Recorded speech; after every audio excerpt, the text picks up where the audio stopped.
교통 신호에 따라서 직진 중인 차량. 그런데 그때 좌회전하는 트럭과 정면 충돌하고 맙니다. 대체 어떻게 된 걸까요?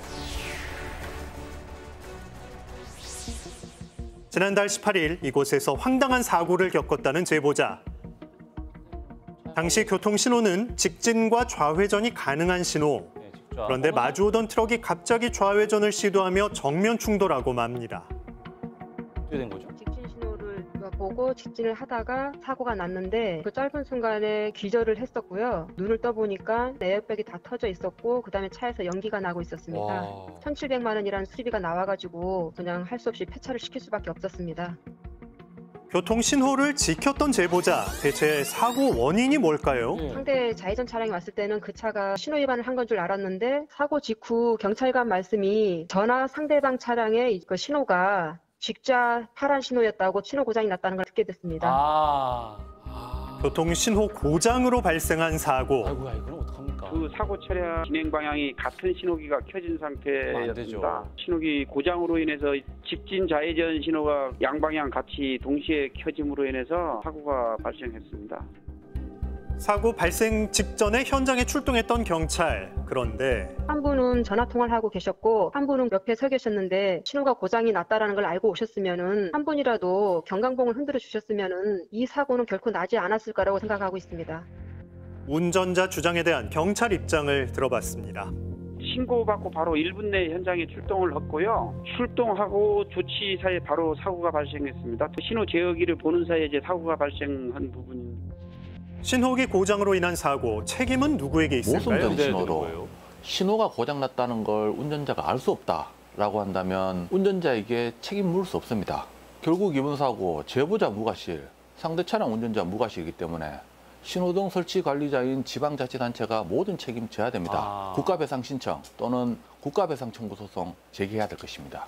신호기 고장으로 인해서 어떻든 사고가 발생을 했다면은 양쪽 차량에 대해서 사고 책임을 물을 수는 없을 것 같아서 어쨌든 책임을 묻지 않는 쪽으로 수사가 이루어질 겁니다. 다양한 돌발 상황이 발생하는 도로, 운전자의 주의가 필요합니다. 1차로를 주행 중인 택시 한 대 갑자기 중앙선을 넘더니 마주오던 오토바이와 충돌하고 맙니다. 무슨 일인지 도로 위의 제보자에서 취재했습니다. 제보자를 만나서 당시 상황을 들어봤는데요. 제가 저쪽 교육대학교 앞에 신호 대기 중에 이쪽으로 직진으로 가는 거였고 택시는 저 뒤편에서 석사사거리 쪽에서 직진해서 오다가 제가 이만큼 왔을 때 택시가 그때 그냥 불법 유턴을 한 거예요. 그래서 피할 겨를도 없이 그냥 부딪히게 된 거죠. 다시 생각해봐도 아찔했던 그날의 기억. 다른 건 기억 없고 그냥 여기 다친 부분이 너무 아파서 그냥 누워 있었던 상황이었죠. 안 죽은 게 다행이다 이 생각밖에 없었고. 사고로 인해 허벅지 아이고야. 뼈가 부러지고 무려 전치 20주의 진단을 받은 다치셨네요. 오토바이 운전자. 사고 이후 4개월이 지났지만 여전히 걷는 것조차 힘들다고 합니다. 중앙선을 침범해 사고를 유발한 택시의 처벌 어떻게 될까요? 택시가 절대 넘지 말라고 이중으로 그어진 중앙선을 침범하면서 유턴한 중앙선 침범 불법 유턴 과실이 사고의 결정적 원인입니다. 12대 중과실에 해당되고 피해자에게 아무런 잘못이 없는 중한 교통사고의 경우에는 피해자와 합의하면 집행유예 가능하겠지만 합의 못하면 실형 피할 수 없습니다. 그렇다면 택시는 왜 이곳에서 불법 유턴을 한 것일까? 주변 상인에게서 그 이유를 들을 수 있었습니다. 저 뒤쪽에 보시면은 택시 승강장이 있는데 손님들이 있으니까 바로 불법 유턴으로 해가지고 가서 사고가 많이 나는 경우가 있는 것 같아요. 보시면은 유턴하는 장소가 없기 때문에 바로 이제 유턴을 해가지고 사고가 많이 나는 것 같습니다. 상인의 말처럼 사고 현장 부근에 택시 승강장이 있었는데요. 이곳에서 승객을 발견한 택시는 곧장 중앙선을 넘어 불법 유턴을 시도했고 마주오던 제보자의 오토바이와 충돌한 겁니다. 사고가 자주 일어나는 도로, 사고를 막을 방법은 없을까? 사고 후에 어떤 조치들이 좀 이루어지는 걸 보셨을까요? 딱히 본 적은 없는 것 같은데 조치가 좀 이루어졌으면 좋겠다는 생각은 갖고 있습니다. 전문가는 중앙분리대를 비롯 교통 표지판 설치를 제안했습니다. 4개월이 지났는데도 여전히 사고 후유증으로 고통받고 있는 제보자. 아직까지도 뼈가 안 붙은 상태로 지금 이렇게 일도 못하고 사정이 많이 안 좋아지면서 솔직히 아침에 눈 뜰 때마다 사실 막막해요. 오늘은 또 어떻게 하루를 버텨야 되나 이런 생각밖에 없고. 교통법규를 무시한 운행, 누군가에게 평생 지워지지 않을 고통을 남길 수 있습니다. 절대 안 됩니다. 빠른 속도로 질주하는 차량. 그런데 차 위에 매달린 한 사람, 대체 어떻게 된 일이죠? 뭐죠? 무슨 일이에요, 이건? 새벽에 고가도로를 주행 중이던 제보자.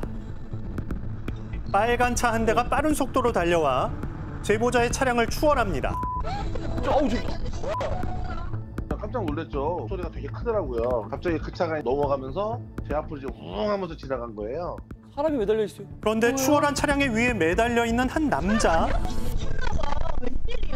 잘못 봤나 보지하고 봤는데 이제 사람이 있길래 깜짝 놀랐죠. 야, 이거 말도 안 되나. 지금 이게 뭐 영화 찍는 것도 아니고. 심지어 빠른 속도로 달리던 차량. 제가 보기엔 90km에서 진짜 110km 사이 된 것 같아요. 한참을 남성을 매달고 질주한 차량은 결국 교차로에 멈춰서고 매달린 남성은 아무 일도 없었던 듯 지붕 유리창으로 쏙 들어가 버립니다. 나는 아, 이게 일부러 그런 거였어요? 만약에 나 떨어져 내가 밟았어 봐. 그러니까. 기분도 안 좋았고 혹시나 2차 사고를 또 이제 날 수가 있으니까 이 사람 때문에 다른 사람이 피해를 볼 수 있겠구나 하는 그런 마음이 들었거든요. 도로교통법 39조 3항 승객 추락 방지 의무 위반으로 운전자에게 승용차 기준으로 범칙금 4만 원, 벌점 10점 부과 대상이 되고 또 도로교통법 49조 1항 7호 동승자 보호조치 의무 위반으로 운전자에게 승용차 기준 범칙금 3만 원 부과 대상이 됩니다. 최근 울산의 한 해수욕장 인근에서 비슷한 사건이 목격됐었는데요. 절대 안 되죠. 당시 동승자 보호조치 위반으로 부과된 범칙금 고작 3만 원. 처벌은 가볍지만 그 위험은 무겁다는 교통경찰의 말 들어보시죠. 추락을 할 경우에는 커다란 인명피해로 이어질 수 있는 매우 위험한 행위이고요. 운행 중인 차량 위에 올라타는 것뿐만 아니라 차량 밖으로 신체의 일부를 내미는 것 또한 매우 위험한 행위이기 때문에 절대로 해서는 안 되겠습니다. 도로 위에서 벌이는 위험천만한 행동들, 큰 사고로 이어질 수 있다는 걸 잊지 말아야 합니다.